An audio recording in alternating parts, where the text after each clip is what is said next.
मोहम्मद शहजाद साहब हैं, उनकी बीवी है जरीना, ठीक है। उनका बेटा है जिसकी उम्र तकरीबन 12 से 13 साल है, जैन है बेटे का नाम। अब ये जहाँ पे रहते हैं, लड़की जो इनकी जो जरीना बीबी है, उनका जो वालिद है यानी कि जैन का नाना, उनका घर भी इनके घर के बिल्कुल पास है। खान शबीर नाम है उसका। जो खान शबीर साहब हैं, उनका काम है जानवरों की खरीदो फरोख्त का, ले लिए बेच दिए, ले लिए बेच दिए। ज्यादातर काम उनका ये है, बकरे बकरियां इस तरह का काम है। अब खान शबीर के पास 2 एकड़ जमीन भी है, तो लोग जरा साहब जी कर लेते हैं कि भाई 2 एकड़ जमीन आ गई। अब जो ये खान शबीर है, ये कुछ बकरियां खरीदता है किसी आदमी से और उन बकरियों को अपनी हवेली में बांध लेता है, ठीक है। पैसों की खरीदता है, इसमें कोई शक नहीं कि पैसों की खरीदता है, बांध लेता है। अब इनके गांव से कुछ ही फासले पर एक और गांव है, वहां से कुछ लोग आते हैं, मोबाइल पर तस्वीर है बकरी की, ठीक है। अब इनके गांव में आकर वो तस्वीर दिखा रहे हैं और कहते हैं कि ये बकरी यहाँ पर कहीं पर देखी है। कुछ लोग कहते हैं नहीं देखी। जब हवेली पहुंचते हैं तो हवेली के आगे जैन खड़ा है। जैन को पूछते हैं कि फलानी फलानी हवेली पर जाना है। जैन कहता है यहीं पर, ये रही हवेली। कहते हैं कि हमें अंदर ले चलो। कोई 6-7 लोग आते हैं, कहते हैं हमें ना अंदर ले चलो। अंदर जाते हैं। जैन का जो नाना है खान शबीर, वो मौके पर मौजूद नहीं है, मामू उसके मौजूद है। अब मामू मौजूद हैं, बैठते हैं। वो कहते हैं हम लोग ना जानवर देखने के लिए आए हैं, ये नहीं बताते कि हमारी बकरी चोरी हुई है या यहाँ पर हम वो देखने आए हैं। कहते हैं हम लोग जानवर खरीदने आए हैं, हम देखने आए हैं, आप हमें दिखा दें। वो सारे बकरियां सामने ले आते हैं। वो जब बकरी अपनी देखते हैं, वो उन जानवरों में मौजूद होती है, वो वहां पर शोर मचा देते हैं। वो कहते हैं तुम लोग चोर हो, चोर हो, चोर हो। चोर चोर की आवाजें। मामा उसका कहता है भाई ए आवाजा ना लाओ, केड़ी चोर चोर दी ड्रामेबाजी लाई हुई है, कौन है चोर? कहते हैं ये बकरी, ये तस्वीर हमारे पास, ये बकरी हमारी है, तुम लोग हमारे गांव से चोरी करके लाए हो। वो कहता है हमने खरीदी है, हमने पैसे दिए, मेरे अब्बा ने पैसे देकर ये जानवर खरीदे और हम लोगों ने कोई अब कारोबार नहीं शुरू किया, हम तो शुरू से ये करते आए हैं। तो जिसने हमें ये बकरी ला कर दी है, हम उसको बुलाते हैं, ठीक है। जिससे हमने खरीदी है, हमने तो पैसे दिए ना।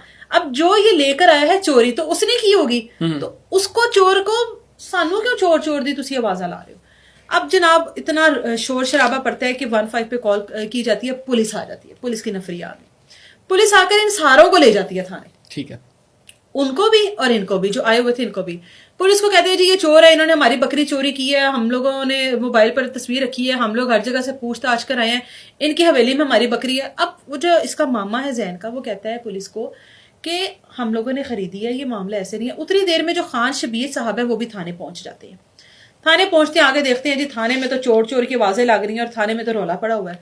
वो पुलिस वालों को जाकर इनको कहते हैं, उन्होंने कहा रौला की पाया हुआ, जेडे बंदे ने लिया कर दी है, मैं उन्हों ले आना, उन्हों बुलाना। उतनी देर में, जितनी देर में खान शबीर गया, पर्चा दर्ज हो चुका था, ठीक है, चोरी का मामू पर जैन के, ठीक है। पर्चा दर्ज हो गया। अब करनी ऐसी हुई कि इस पर्चे की जो जमानत है वो होते होते 1 हफ्ते का वक्त गुजर गया, ठीक है।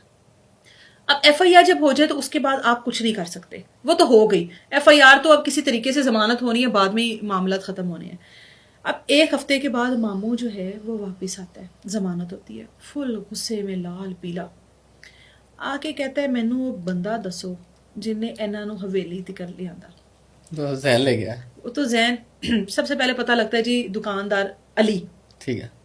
5-6 बंदे इकट्ठे होते हैं, अली के पास चले जाते हैं, डंडों से अली की बड़ी पिटाई करते हैं, बड़ा मारते हैं उसको कि तू है कौन कि कोई भी आके साडा पूछेगा तो तू साडी हवेली भेज देगा। अली से पूछा जाता है कि हवेली के अंदर कौन लेकर आया उनको, ठीक है। पता लगता है जी हवेली के बाहर जैन खड़ा था। मामा कहता है कि हवेली के अंदर तो जैन लेकर आया। जैन रूटीन के मुताबिक उसी हवेली के बाहर क्रिकेट खेल रहा है, ठीक है। मामा जाता है सीधा, नाना जाता है सीधा, फुल गुस्से में है कि इसने हमारे साथ किया क्या। ये भूल जाते हैं कि ये मेरी बेटी की इकलौती औलाद है। सीधा डंडा जैन के सर पर, नाने ने मारा डंडा जैन के सर पर। जैन उधर ही गिर गया, मौके पर गिर गया। सारा गांव इकट्ठा हो गया, हाय हाय जैन नु मारता, जैन नु मारता। उसके माँ बाप को इतला दी गई, उसको THQ हॉस्पिटल लेकर जाया गया। वहां पर जब उसको ले जाते हैं, पुलिस डॉक्टर्स पूछते हैं कि क्या हुआ, पुलिस को इतला देनी चाहिए। माँ बाप कहते हैं कि ये बाइक से गिर गया, ईंटें पड़ी थी, इसके सर पर ईंटें लग गई हैं।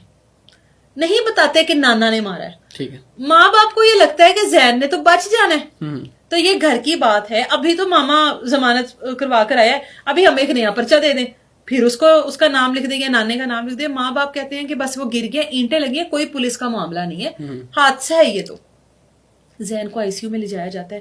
2 دن تک زین جو ہے نا وہ جنگ لڑ رہا ہے زندگی اور موت کی. ماں جو ہے زین کی, جس کا میں نے آپ کو بتایا جو زرینہ بی بی ہے, وہ اپنے باپ کے پاس جاتی ہے اور اس کو جا کر کہتی ہے, یعنی کہ زین کے نانا کے پاس کو جا کے کہتی ہے تیرا اور میرا ختم تعلق, مرنا جینا ختم.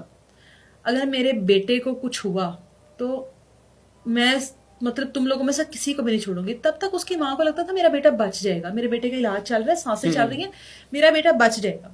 وہ کہتی ہے تو نے اتنا لحاظ نہیں کیا کہ وہ میری اکلوتی اولاد ہے, تو نے اپنے نواسے کو ڈنڈا مار دیا. چلی جاتی ہے. 2 دن تک زین جو ہے کوشش کرتا ہے زندہ رہنے کی, نہیں کامیاب ہوتا. زین اس دنیا سے رخصت ہو جاتا ہے. جب زین چلا گیا تو پھر والدین فوری طور پہ 15 پہ کال چیک کر دیتے ہیں, وہیں پر ہی ہاسپٹل میں. پولیس کو بلایا جاتا ہے, کہا جاتا ہے کہ ہم لوگوں کا بیٹا جو ہے اس دنیا سے گیا, اس کو مارنے والا اس کا نانا ہے.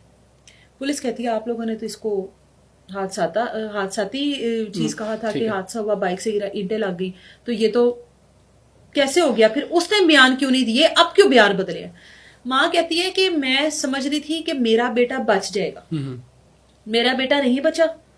میں نے سوچا تھا کہ میرا یہ چوٹ ہے, چوٹ ٹھیک ہو جائے گی, میں اپنے بیٹے کو گھر لے جاؤں گی, ہاں اپنے گھر والوں سے نہیں ملوں گی, نانا کو نہیں ملوں گی, اور اس کو میں کہہ بھی آئی تھی کہ تمہارے ساتھ میرا تعلق ختم ہے, لیکن اب میرا بیٹا ہی نہیں رہا تو میں ان کو کیوں بچاؤں. میں تو پھر بھی مربت کر لی, میں نے تو پھر بھی احساس کر لیا کہ میرا باپ ہے, میرا بھائی ہے, اب میرا بیٹا ہی نہیں رہا, میری اکلوتی اولاد ہی نہیں رہی, میرا 12-13 سال کا بیٹا تھا, میں نے ان کو بچا کے کیا کرنا. وہ نامزد FIR کرواتی ہے جس میں ان کے مامے بھی شامل ہیں, جس میں نانا بھی شامل ہے جو پہلے چوری کے الزام میں تھے, اور ان کو نامزد کر کے پولیس جو ہے ان کو آ کے اریسٹ کرتی ہے, جس کی 2 ایکڑ کہا جاتا ہے 2 ایکڑ زمین یا اس کا بڑا اثر و رسوخ. ایک بکری کا معاملہ تھا, اور یہ معاملہ بڑا ہی سادہ معاملہ تھا. جس نے بکری لا کر بیچی اس کو پکڑو, اس پر FIR دو, اس سے انویسٹیگیشن کرو کہ بھائی تجھے بھی کسی نے لا کر دی, یا تو نے بھی خریدی, یا تو نے چوری کی. کتنا سادہ معاملہ تھا, اس کو کتنا مشکل بنا دیا, اتنا اس کو کمپلیکیٹڈ کر دیا کہ چور چور کی آوازیں بھی لگ گئی, ڈنڈوں سے وار بھی کر دیے, اتنی جلدی میں FIR بھی درج ہو گئی, سب کچھ ہو گیا. وہ بندہ سامنے آتا تو چیزیں سارٹڈ ہو جاتی. تو اس وجہ سے کہا گیا کہ ایک بکری کی وجہ سے نانے نے اپنے نواسے کی جان لے لی. اب نانے کے اوپر تو 302 ہی لگے گی, ظاہر ہے کہ نانے نے ہی ڈنڈا مارا, نانے کی وجہ سے گیا. لیکن آپ کے خون کے رشتے اتنے سفید ہو جاتے ہیں, آپ اپنی آئی پر آؤ تو آپ اتنے بے حس اور بدید ہو جاتے ہو کہ آپ دیکھتے ہی نہیں ہو کہ آپ کے آگے کون ہے.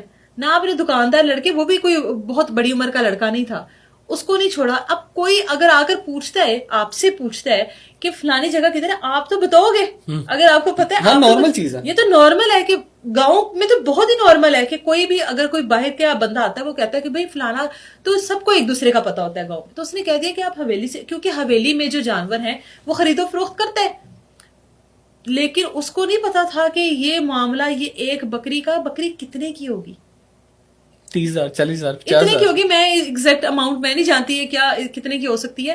تو ایک انسان کی قیمت اتنی ہے, اور انسان بھی آپ کی بیٹی کی اولاد, اکلوتی اولاد. تو یہ اتنا غصہ آپ کا, آپ اتنے ہو جاتے ہو غصے میں کہ آپ کو پتہ ہی نہیں لگتا آپ کے آگے کون ہے. سیدھا ڈنڈا مارا اس کے سر پہ, یہ وہ گیا, اور اس کے بعد مطمئن ہو کے بیٹھے ہو کہ بچ جائے گا.